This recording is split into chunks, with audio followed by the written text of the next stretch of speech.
Hi all, Niha pro ഡിസൈൻസിൻ്റെ പുതിയൊരു വീഡിയോയിലോട്ട് എല്ലാവർക്കും സ്വാഗതം. അപ്പോൾ ഇന്ന് നമ്മൾ പട്ടുപാവാടയ്ക്ക് മാച്ചായിട്ടുള്ള ഒരു ക്രോപ്പ് ടോപ്പാണ് സ്റ്റിച്ച് ചെയ്തെടുക്കുന്നത്. അതിന് വേണ്ടിയിട്ടുള്ള മെറ്റീരിയൽ ഇതാ ഞാനിവിടെ എടുത്ത് വെച്ചിട്ടുണ്ട്.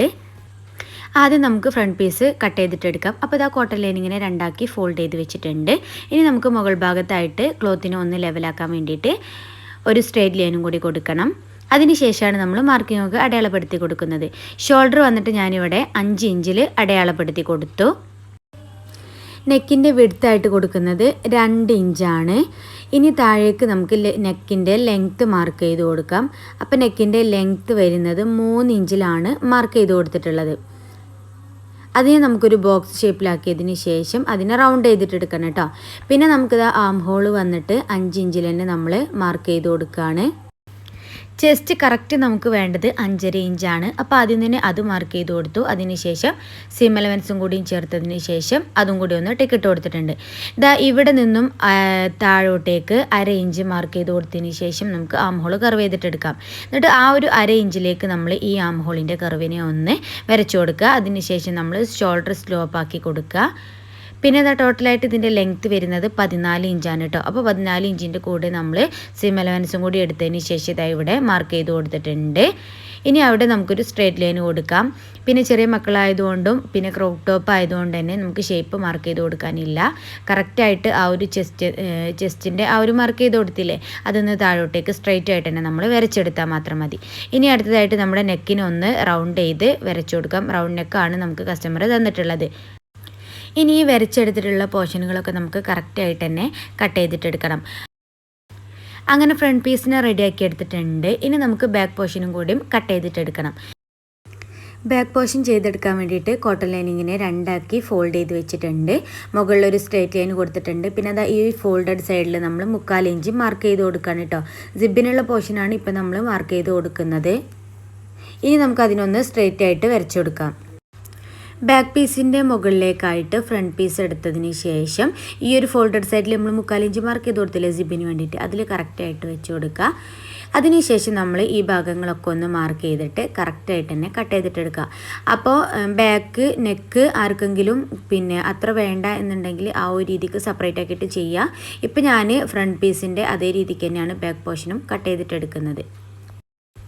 സിബിൻ്റെ പോർഷന് നമുക്കൊന്ന് ഓപ്പൺ ആക്കി കൊടുക്കാം. ഫ്രണ്ട് ആമോൾ നമുക്കൊന്ന് കുഴിച്ച് കട്ട് ചെയ്തിട്ടെടുക്കണം കേട്ടോ. അങ്ങനെ ബാക്ക് പോർഷനും ഫ്രണ്ട് പോർഷനും ഒക്കെ കട്ട് ചെയ്തെടുത്തതിന് ശേഷം ഇനി നമുക്ക് സ്റ്റിച്ചിങ് തുടങ്ങാം. അപ്പോൾ നമ്മുടെ മെയിൻ ഫാബ്രിക്കിൻ്റെ മുകളിലേക്കായിട്ട് ഈ ഒരു കോട്ടൺ ലൈനിങ്ങിൽ നമ്മൾ കട്ട് ചെയ്തെടുത്തില്ലേ, ആ ഒരു പീസ് വെച്ച് കൊടുക്കുക. സ്റ്റിച്ച് ചെയ്യേണ്ട ഭാഗങ്ങളൊക്കെ നമുക്ക് കറക്റ്റായിട്ട് തന്നെ ഒന്ന് അടയാളപ്പെടുത്തി കൊടുക്കാം. അപ്പോൾ ഇതാ നെക്ക് പിന്നെ ആം ഹോളിൻ്റെ ആ ഒരു ഭാഗം ബാക്ക് പോർഷനല്ലേ, അതുകൊണ്ട് തന്നെ സിബിൻ്റെ ആ ഒരു പോർഷനും ഷേപ്പിൻ്റെ പോർഷനും ഷോൾഡറിൻ്റെ ആ ഒരു ഭാഗം നമ്മൾ സ്റ്റിച്ച് ചെയ്തെടുക്കേണ്ടതില്ല കേട്ടോ. അപ്പോൾ ഇതൊക്കെ മാർക്ക് ചെയ്ത് കൊടുക്കുന്നത് പിന്നെ ഷോൾഡറൊക്കെ കറക്റ്റായിട്ട് നമുക്ക് കിട്ടാൻ വേണ്ടിയിട്ടാണ്. അപ്പോൾ ഒരു ക്രോപ്പ് ടോപ്പ് സ്റ്റിച്ച് ചെയ്യുമ്പോൾ ശ്രദ്ധിക്കേണ്ട കാര്യങ്ങളൊക്കെ അടുത്ത വീഡിയോയിൽ നമ്മൾ ചെയ്യുന്നതായിരിക്കും കേട്ടോ. അപ്പോൾ ഇനി നമുക്ക് 2 പീസിലും അതേ രീതിക്ക് തന്നെ സിബിൻ്റെ പോർഷനും ആം ഹോളും ഷേപ്പും നെക്കും ഒക്കെ നമുക്കൊന്ന് വരച്ചെടുത്തതിന് ശേഷം സ്റ്റിച്ച് ചെയ്തിട്ടെടുക്കുക. അതേ രീതിക്ക് തന്നെയാണ് നമ്മൾ ഫ്രണ്ട് പീസിലും ചെയ്തെടുക്കുന്നത്. ഇതാ കണ്ടോ, ഷോൾഡർ ഒഴികെ ബാക്കി എല്ലാ പോർഷനുകളും നമുക്ക് സ്റ്റിച്ച് ചെയ്തിട്ട് മറിച്ചിട്ടെടുക്കണം. അതിനുശേഷം നമ്മൾ സിബും കൂടി സ്റ്റിച്ച് ചെയ്തെടുത്തിട്ടുണ്ട് ബാക്ക് പോർഷനിൽ. ഫ്രണ്ട് പോർഷനും നമ്മൾ അതേ രീതിക്ക് സ്റ്റിച്ച് ചെയ്തെടുത്തിട്ടുണ്ട്. ഫ്രണ്ട് പോർഷൻ നമ്മൾ മറിച്ചെടുത്തിട്ടില്ല കേട്ടോ. കാരണം നമുക്ക് ബാക്ക് പോർഷനും പിന്നെ ഫ്രണ്ട് പോർഷനും വെച്ചിട്ട് ഷോൾഡർ സീം അലവൻസ് കാണാത്ത രൂപത്തിൽ സ്റ്റിച്ച് ചെയ്തിട്ടെടുക്കണം. അപ്പോൾ അതിന് വേണ്ടിയിട്ട് ഇതാ ഫ്രണ്ട് പോർഷൻ്റെ ഉള്ളിലേക്ക് ആക്കിയതിന് ശേഷം ഇനി നമുക്ക് ഈ ഒരു ഭാഗത്ത് സ്റ്റിച്ച് ചെയ്തിട്ടെടുക്കാം. ഷോൾഡർ സ്റ്റിച്ച് ചെയ്തെടുത്തതിന് ശേഷം നമ്മളൊന്ന് പിന്നെ അയൺ ചെയ്തിട്ടെടുക്കണം കേട്ടോ. അപ്പോൾ ഇതാ ഇതിൻ്റെ കോണുകളൊക്കെ ആം ഹോളിൻ്റെ ആ ഒരു ഭാഗവും പിന്നെ നെക്കിൻ്റെ ആ ഒരു ഭാഗമൊക്കെ ഇതാ നമ്മൾ കറക്റ്റായിട്ട് തന്നെ പിന്നൊക്കെ വെച്ച് റെഡിയാക്കി വൃത്തിയാക്കി എടുത്തിട്ടുണ്ട്. ഇനിയാണ് നമുക്ക് ഷേപ്പും കാര്യങ്ങളൊക്കെ ചെയ്ത് കൊടുക്കാൻ. അപ്പോൾ 2 ഭാഗത്ത് നമ്മൾ സീം അലവൻസ് കണ്ട് ഉള്ളിലാക്കിയിട്ട് നല്ല വൃത്തിയാക്കിയിട്ട് കിട്ടിയിട്ടുണ്ട് കേട്ടോ. ഇനി നമുക്ക് ഇതിൽ ഷേപ്പ് ഒന്ന് സ്റ്റിച്ച് ചെയ്തിട്ടെടുക്കണം. അപ്പോൾ ഞാനിവിടെ ഷേപ്പൊക്കെ മാർക്ക് ചെയ്ത് കൊടുത്തിട്ടുണ്ട്. ഇനി നമുക്കിതൊന്ന് സ്റ്റിച്ച് ചെയ്തിട്ടെടുക്കാം. അപ്പോൾ ഇതാ കണ്ടോ, 2 സൈഡിലും നമുക്ക് സീം അലവൻസൊക്കെ ഉള്ളിൽ പോയിട്ട് നമ്മൾ ആ ഒരു പിന്നെ ലൈനിങ് വെച്ച് സ്റ്റിച്ച് ചെയ്യുന്ന സമയത്ത് തന്നെ ആ ഒരു രീതിക്ക് ചെയ്തുകൊണ്ട് ഈ ഒരു ഷേപ്പിൻ്റെ ആ ഒരു ഭാഗം നല്ല വൃത്തിയായിട്ടാണ് നമുക്ക് കിട്ടിയിട്ടുള്ളത്. ഇനി ഷേപ്പ് സ്റ്റിച്ച് ചെയ്തെടുക്കുന്ന സമയത്ത് എപ്പോഴും ഡബിൾ സ്റ്റിച്ച് ഇട്ടെടുക്കാൻ വേണ്ടിയിട്ട് ശ്രദ്ധിക്കാം കേട്ടോ. അപ്പോൾ അങ്ങനെ ഇനി നമുക്ക് 2 ഭാഗവും സ്റ്റിച്ച് ചെയ്തിട്ടെടുക്കണം. 2 ഭാഗവും ഷേപ്പ് ചെയ്ത് കൊടുത്തതിന് ശേഷം നമുക്ക് ലെങ്ത്ത് ഒന്ന് കറക്റ്റ് ചെയ്ത് കൊടുക്കാം. അടിഭാഗം ഇപ്പോൾ നമുക്ക് ഫോൾഡ് ചെയ്ത് സ്റ്റിച്ച് ചെയ്യേണ്ട ആവശ്യമില്ല. നമ്മുടെ ആ ഒരു സാരി ടൈപ്പ് വെച്ച് കൊടുത്തതിന് ശേഷമാണ് നമ്മൾ ഫോൾഡ് ചെയ്ത് സ്റ്റിച്ചാക്കുന്നത്. ഇനി ആ ഒരു സാരി ടൈപ്പ് എങ്ങനെയാണ് ചെയ്യുന്നത് നോക്കാം. അപ്പോൾ ഇതാ ഞാനിവിടെ ബോർഡർ വരുന്ന ആ ഒരു സൈഡ് നോക്കിയിട്ട് 2 പീസിന് ഞാൻ കട്ട് ചെയ്തെടുത്തിട്ടുണ്ട് കേട്ടോ. ബോർഡർ നീളത്തിലാണ് വരുന്നത്, അതായിരിക്കും ഒന്നും കൂടി ഭംഗി ഉണ്ടാവുക. അപ്പോൾ ഞാനിവിടെ 2 പീസിനെ കട്ട് ചെയ്തെടുത്തിട്ടുണ്ട്.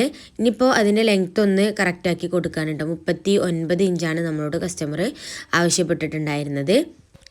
ഇനി ഒരു വൈറ്റ് കാണുന്ന ഈ ഒരു പോർഷൻ നമുക്ക് സ്റ്റിച്ച് ചെയ്തിട്ടെടുക്കണം, ഫോൾഡ് ചെയ്ത് സ്റ്റിച്ച് ചെയ്തിട്ടെടുക്കണം കേട്ടോ. പിന്നെ ഇതാ ഇത് രണ്ടും തമ്മിൽ ജോയിൻ ചെയ്തിട്ടെടുക്കണം. പിന്നെ അടിഭാഗം നമുക്കൊന്ന് ഫോൾഡ് ചെയ്തിട്ട് എടുക്കണം. പിന്നെ ഇതാ ഈ ഒരു സൈഡും നമുക്ക് ഫോൾഡ് ചെയ്ത് സ്റ്റിച്ച് ചെയ്തിട്ടെടുക്കണം. അപ്പോൾ നമുക്കിനി ഇതിനെ കംപ്ലീറ്റ് ആക്കിയിട്ട് നല്ല വൃത്തിയാക്കിയിട്ട് തന്നെ ഈ ഒരു പീസിനെ കിട്ടണം കേട്ടോ. സൈഡത്തെ പോർഷനുകളൊക്കെ ഫിനിഷാക്കി കൊടുത്തതിന് ശേഷം ഇതാ നമ്മൾ സാരി പ്ലേറ്റ്സ് ഇട്ട് കൊടുക്കുകയാണ്. അപ്പോൾ ഇതാ ഈ ഒരു രീതിക്കാണ് നമ്മൾ ഇട്ട് കൊടുക്കുന്നത്. പിന്നെ ഓവർ വിടുത്ത് ഇട്ട് കഴിഞ്ഞിട്ടുണ്ടെന്നുണ്ടെങ്കിൽ കുട്ടികൾക്ക് അതൊരു അഭംഗിയായിരിക്കും. അപ്പോൾ ഒരു പിന്നെ ചെറിയ തരത്തിലുള്ള പ്ലേറ്റ്സ് ഇട്ട് കൊടുക്കും. ഒരു 4 ഇഞ്ച് വിടുത്തിലൊക്കെ മാക്സിമം പ്ലേറ്റ് എടുത്താൽ മതിയാവും. 4 പിന്നെ 3/4 അത്രയ്ക്ക് മതിയാവും കേട്ടോ. നമ്മൾ പ്ലേറ്റ്സിൻ്റെ വിടുത്ത് വരുന്നത്.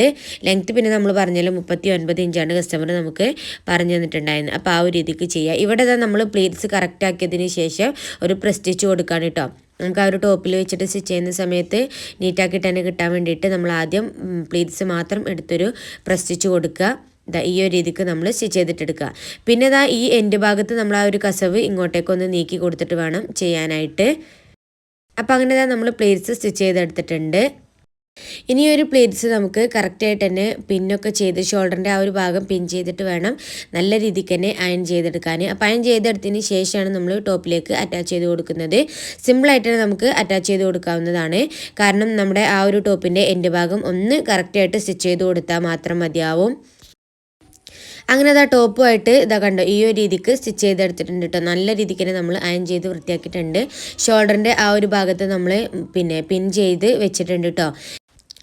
ഇനിയാണ് നമ്മൾ താഴെ ഭാഗം ഫോൾഡ് ചെയ്തിട്ട് സ്റ്റിച്ച് ചെയ്തെടുക്കുന്നത്. ആ ഒരു പ്ലേറ്റ്സും കൂടിയും ആ ഒരു ഫോൾഡിൻ്റെ ഉള്ളിലേക്ക് ആക്കിയതിന് ശേഷമാണ് നമ്മൾ സ്റ്റിച്ച് ചെയ്ത് കൊടുക്കുന്നത്.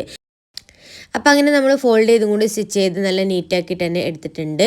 ഇനി നമുക്ക് വേണമെങ്കിൽ ഷോൾഡറിൻ്റെ ആ ഒരു ഭാഗത്ത് ജസ്റ്റ് ഒന്ന് കട്ടിട്ട് സ്റ്റിച്ച് ചെയ്ത് കൊടുക്കുക.